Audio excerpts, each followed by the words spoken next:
बेटा हुआ है, प्राणों को जिस समय त्यागा, मंदोदरी ने जाकर के बताया, मंदोदरी को जाकर के बताया कि आपके पति रावण का देहांत हो गया है, रावण का वध हो गया है। मंदोदरी सामने से चली आ रही है।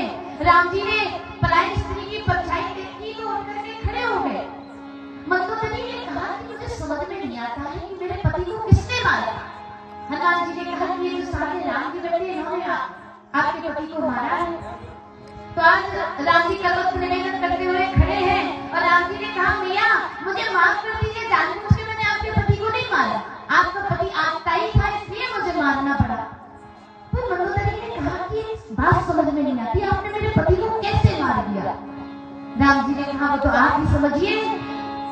मंदोदरी ने कहा नाथ मेरा पति कोई साधारण पति नहीं था, कालवी जिसकी खटिया की पटिया से बना रहता था, नमकड़े खूंटियों पर टंगे रहते थे, चरक दसानन डोलत अवनी, पृथ्वी भी जिसके चलने से कांपती थी, ऐसा रावण आपने इसको कैसे मार दिया। राम जी थोड़ा मुस्कुराए। मंदोदरी ने कहा नाथ मैं समझ गई, क्यों?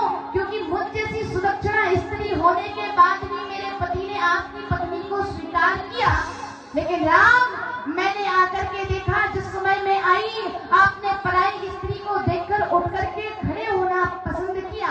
राम मैं उसी समय समझ गई मेरे पति के पास आपसे ज्यादा धन, आपसे ज्यादा बल, आपसे ज्यादा ऐश्वर्य और सोने की लंका थी, उसके बावजूद भी मेरे पति के पास आप जैसा चरित्र नहीं था।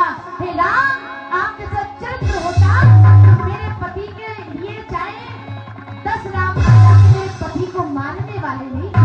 इसलिए हनुमान जी समझाने हैं कि नाथ जो सामर्थ्य आप में नहीं है वो आपके नाम में है।